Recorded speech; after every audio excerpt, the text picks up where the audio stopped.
नमस्कार दोस्तों। रामायण में जहाँ श्री राम जी का नाम आता है, उनके साथ साथ माता सीता और भाई लक्ष्मण जी का भी नाम आता है। लक्ष्मण जी के बिना रामायण अधूरी है। इसमें लक्ष्मण जी के पराक्रम और वीरता के बारे में भी बताया गया है, कैसे उन्होंने मेघनाद और अतिकाय जैसे वीर योद्धाओं को मारा। लेकिन मेघनाद को सिर्फ वो ही क्यों मार सकते थे? आज के इस वीडियो में हम आपको इसी के बारे में बताएंगे। नमस्कार दोस्तों, आध्यात्मिक वायरल चैनल पर आपका स्वागत है। अगर आपने अभी तक हमारे चैनल को सब्सक्राइब नहीं किया है तो कृपया इसे जरूर सब्सक्राइब करें, और आप भी मेरी ही तरह श्री राम जी के भक्त हैं तो कमेंट में जय श्री राम जरूर लिखें। दोस्तों, लंका युद्ध के कुछ वर्षों बाद एक बार अगस्त्य मुनि अयोध्या आए। श्री राम ने उनका स्वागत किया और उन्हें आसन दिया। राज्यसभा में श्री राम अपने भाई भरत, शत्रुघ्न और देवी सीता के साथ उपस्थित थे। बात करते करते लंका युद्ध का प्रसंग आया।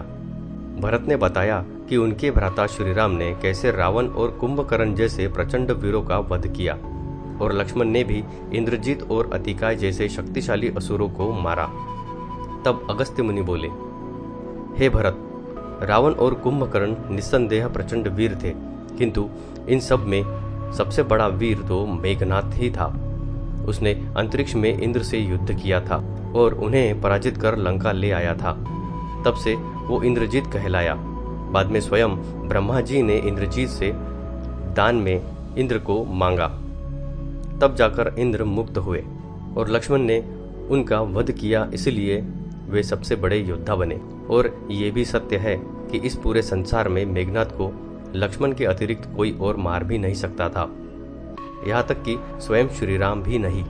भरत को बड़ा आश्चर्य हुआ, लेकिन भाई की वीरता की प्रशंसा से वह खुश थे। उन्होंने श्री राम से पूछा कि क्या यह बात सत्य है, और जब श्री राम जी ने उनकी पुष्टि की तो भी भरत के मन में जिज्ञासा पैदा हुई कि आखिर अगस्त्य मुनि ऐसा क्यों कह रहे हैं कि इंद्रजीत का वध रावण से ज्यादा मुश्किल था। उन्होंने पूछा, हे महर्षि, अगर आप और भैया ऐसा कह रहे हैं तो ये बात अवश्य ही सत्य होगी, और मुझे इस बात की प्रसन्नता भी है कि मेरा भाई विश्व का सबसे सर्वश्रेष्ठ योद्धा है। किंतु फिर भी मैं जानना चाहता हूँ कि आखिर ऐसा क्या रहस्य है कि मेघनाद को लक्ष्मण के अतिरिक्त कोई और नहीं मार सकता था। अगस्त्य मुनि ने कहा, हे भरत, मेघनाद ऐसा योद्धा था जिसके पास विश्व के समस्त दिव्यास्त्र थे। उसके पास तीनों महाअस्त्र थे, और उसे ये वरदान था कि उसके रथ पर रहते हुए कोई उसे परास्त नहीं कर सकता। इसी कारण वो अजेय था। उस समय संसार में केवल वही एक योद्धा था जिसने महारथी योद्धा का स्तर प्राप्त किया था।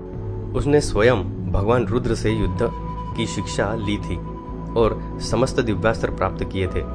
इसके अतिरिक्त उसकी परम पवित्र पत्नी सुलोचना का सतीत्व भी उसकी रक्षा करता था। इस पर भरत ने कहा, हे गुरुदेव, श्री राम के पास भी सारे दिव्यास्त्र थे। उन्होंने भी त्रिदेवों के महाअस्त्र प्राप्त किए थे। साथ ही साथ महाबली हनुमान को भी वरदान था कि उन पर किसी भी अस्त्र शस्त्र का प्रभाव नहीं होगा, और उनके बल और पराक्रम का क्या ही कहना। लक्ष्मण निस्संदेह महाप्रचंड योद्धा थे, और उनके पास भी विश्व के सारे दिव्यास्त्र थे, किंतु उसे पशुपतास्त्र का ज्ञान नहीं था जिसका ज्ञान मेघनाद को था। फिर भी लक्ष्मण मेघनाद का वध करने में सफल हुए, और आप ऐसा क्यों कह रहे हैं कि केवल लक्ष्मण ही उसका वध कर सकते थे? इस पर अगस्त्य मुनि ने कहा, आपका कथन सत्य है। जितने दिव्यास्त्र मेघनाद के पास थे उतने लक्ष्मण के पास नहीं थे, किंतु इंद्रजीत को यह वरदान था कि उसका वध वही कर सकता था जिसने 14 वर्षों तक ब्रह्मचर्य का पालन किया हो। 14 वर्षों तक वो सोया ना हो, 14 वर्षों तक जिसने भोजन ना किया हो, और 14 वर्षों तक किसी स्त्री का मुख ना देखा हो। पूरे विश्व में केवल लक्ष्मण ही ऐसे थे जिन्होंने मेघनाद के वरदान की इन शर्तों को पूरा किया था। इसी कारण केवल वही मेघनाद का वध कर सकते थे। तब श्री राम बोले, हे गुरुदेव, मेघनाद और लक्ष्मण दोनों के बल और पराक्रम से मैं अवगत हूँ। शक्ति में निस्संदेह इन दोनों की कोई तुलना नहीं थी। मैं लक्ष्मण के ब्रह्मचारी होने की बात समझ सकता हूँ, किंतु मैं वनवास काल में 14 वर्षों तक नियमित रूप से लक्ष्मण के हिस्से का फल फूल उसे देता रहा। मैं सीता के साथ एक कुटी में रहता था और बगल की कुटी में लक्ष्मण थे। हम तीनों हर समय साथ ही रहते थे, फिर भी उसने सीता का मुख नहीं देखा हो, भोजन ना किया हो और 14 वर्षों तक सोया न हो। ऐसा कैसे संभव है? अगस्त्य मुनि सारी बात समझकर मुस्कुराए।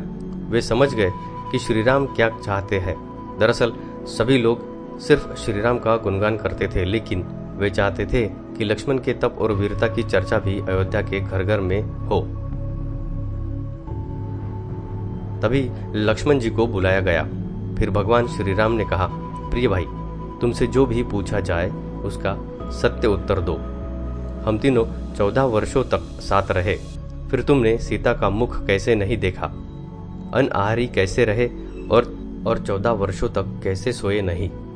लक्ष्मण ने कहा, भैया, जब हम भाभी को तलाशते हुए ऋषमुख पर्वत पर गए तो सुग्रीव ने हमें उनके आभूषण दिखाकर पहचानने को कहा।